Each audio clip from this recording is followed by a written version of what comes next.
airplane. Hello world. Frida Reba Darcy and Patricia O'Connor here today on the Bonsai balcony. We have ourselves a beautiful Alameda day. It's cool, probably mid 70s. It may get up a little warmer. And we're going to do a program today about something that a little overdue. Watering. The most important aspect of bonsai. Frida Reba Darcy on the scene. The most important part of aspect of bonsai is the watering. And it can be very intimidating.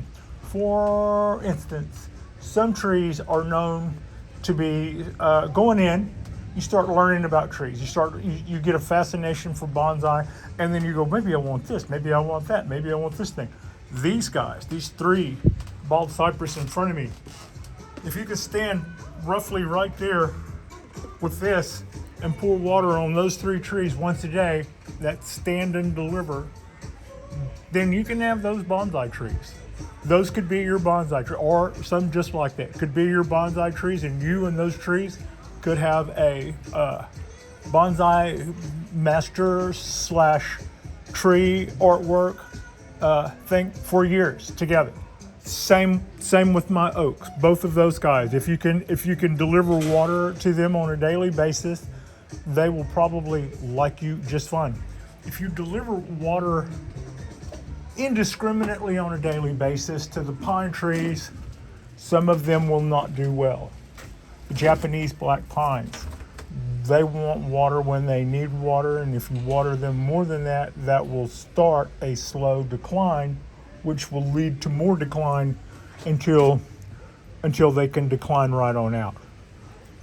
That's just so intimidating. It's so intimidating. It was really intimidating to me going in, knowing that something so simple could go so wrong. And it just looked like, like not knowing how to walk. What, you didn't know how to water? I mean, that felt like it should have been bonsai pre-101. And yeah, people will, you will take responsibility for a tree, and someone will tell you, if you overwater this tree, it will die. No, seriously, straight up. If you overwater this tree, it will die. And you go, okay, I will not overwater this tree. And then at that moment on, you begin to wonder to yourself what overwatering does and doesn't mean for this tree. They didn't say if you overwater it this much or that much. They just used, and we all just used the vernacular, you overwater it. And if you don't know what that is, then the only way for you to really get an idea of what that is, seemingly, is to overwater. Figure out that you're overwatering when you see the signs of it and back off. But what if you see the signs of overwatering and think to yourself, well, I've been watering this tree for this much for 2 months now. I bet it's not overwatering. So, again, that was something really, I had a lot of questions about watering going in. Also, how to water. As you can see, I'm not using my big watering can for this. I'm using a small one so I can slowly pour this in the top so it doesn't run right over the top. I can also get the sides really good this way. But when it comes to my little pine trees, my little Japanese black pines, I was clearly told when I got my first one that if I overwatered it, that it would turn yellow, and if it turned yellow long enough, that I would lose it. I found that intimidating. It wasn't the part where it didn't cost very much money. It was just, I didn't want it to die. I didn't want what I didn't know to be what killed something. It matters. I'm not going to say it doesn't matter when it matters. So there you go. How do you figure out what's enough and what's too much? What I found out was that Japanese black pines like a little bit of dry out before their next round of water. So you can see that this pot is still a little damp. By the end of the day, this pot will be good to go and telling me that it is dry. But I don't know how it is down in here.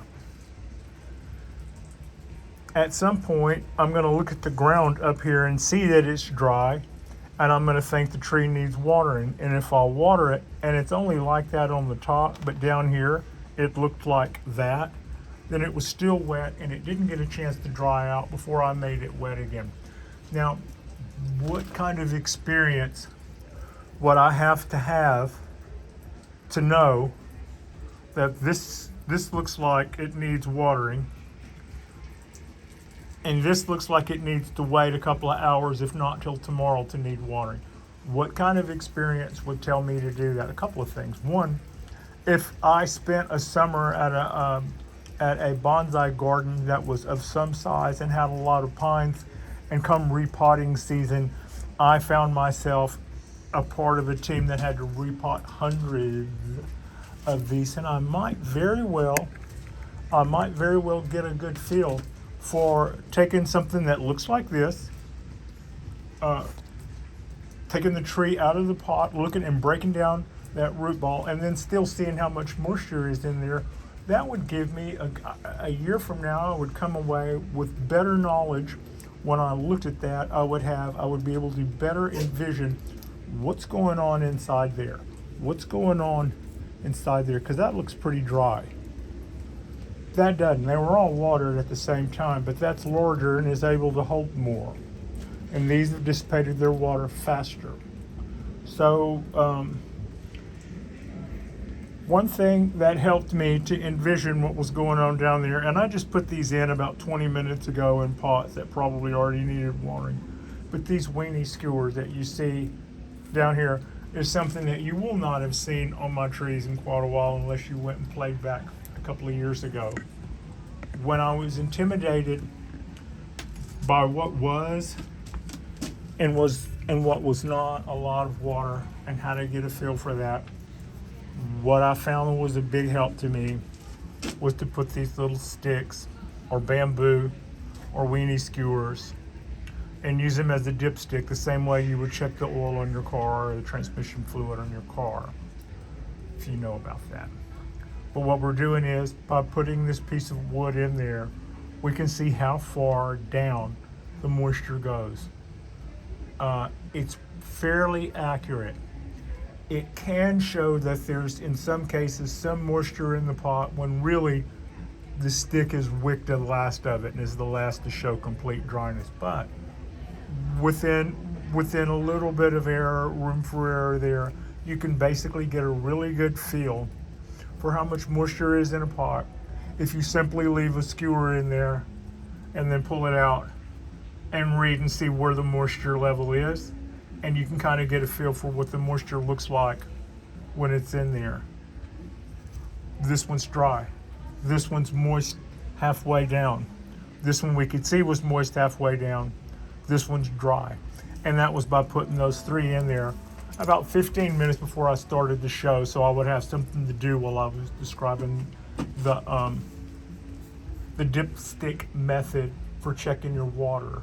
If that was actually a great method for getting me rolling. Once you get rolling, once you have a feel for what works and what doesn't, then you're all, as they say, you're off to the races. Prior to that, I needed those training wheels to help me find the balance of what was and was not the right amount of water. And about 2.5 months at the most of using dipsticks, and I had a feel after that for what they would say before I pulled them and looked at them. This one's going to say it, and then it would confirm upon. And at that point, you can take the training wheels off the bicycle. They will have been the teaching aid that they were meant to be, and you will be able to move on from there, and not have your stick. But at the same time, if you have any questions, there's it's your show, and you're the one that's responsible for for acquiring the information you need to do a good job. So nobody can tell you when is good and not good. Those little weenie skewers, if nothing else, after I felt like I had a good feel for it, leaving them in there for a few weeks longer certainly was reassurance that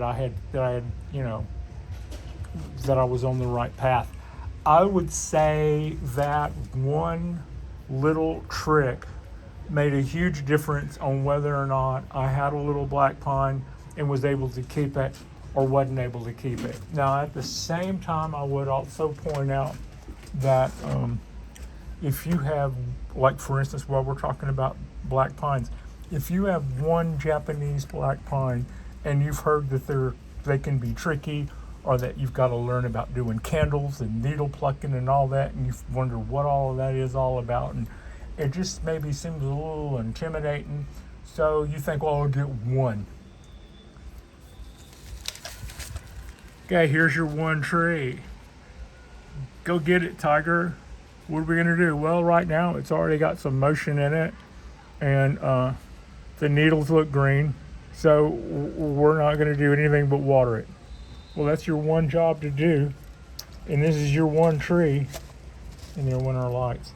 It can be a little intimidating because, if you like your little tree and stuff, you may find yourself, Pat cheats the light to do the show. If that's your one little pine tree, then you may find yourself like standing by with your watering can, waiting to know when it's time to do the part you want to do. Like, when do I get to water it? Having 10 little pine trees, when I ordered 10 from Etsy, I got 10 to the door for less than $60, I think. And it is so much easier to keep 10 seedlings happy than it is to constantly guess about how happy one seedling is. You will, if your attitude is good or bad depending on the health of these little trees when that's concerned, if it stresses you out to see them not do well, then you're living or dying based on the whims of one tree. And you can do everything right and still see that one tree for which things aren't going well. And that might just have been genetics. That might just be, the way it is. But if that's your one dang tree, that's gonna make you feel like you failed at tree. I lost one right here in the center. No real reason that I could see. We just did. And if you look here, there's some in favorable positions for light, but they look way more yellow than the others. Are they getting too much water? Maybe. But, over the whole, it's way easier to tell how things are going on one side of the scale or the other when you're looking at more than one. Also, weed your trees. This is a tree that was out of reach. It was out there, and it was it was well within reach to get watered every day with the long spout on my water can, but it didn't get weeded. I got lazy. I saw little weeds on it, and I just I'll get to that. But it was kind of out of sight, out of mind. I nearly killed this tree with the amount of weeds that it had, the amount of nothing else but clover. And it is also right now a little on the ropes because this was so overgrown with clover that it was actually shadowing the tree. So a lot of this yellow was stuff that was just getting invaded and killing the host.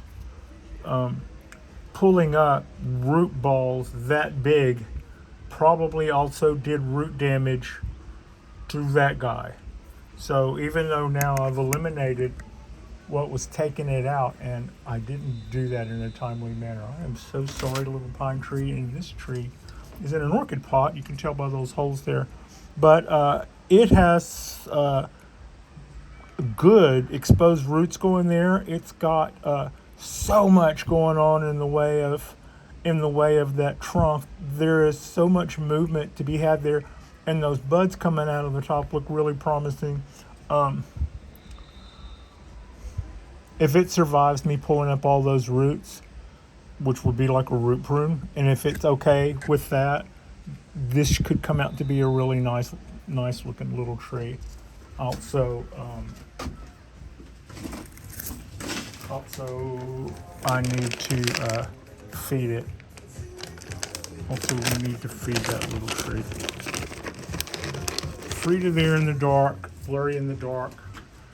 And so, about watering. Watering can be really intimidating, especially when you know that certain trees can be harmed if you overwater them.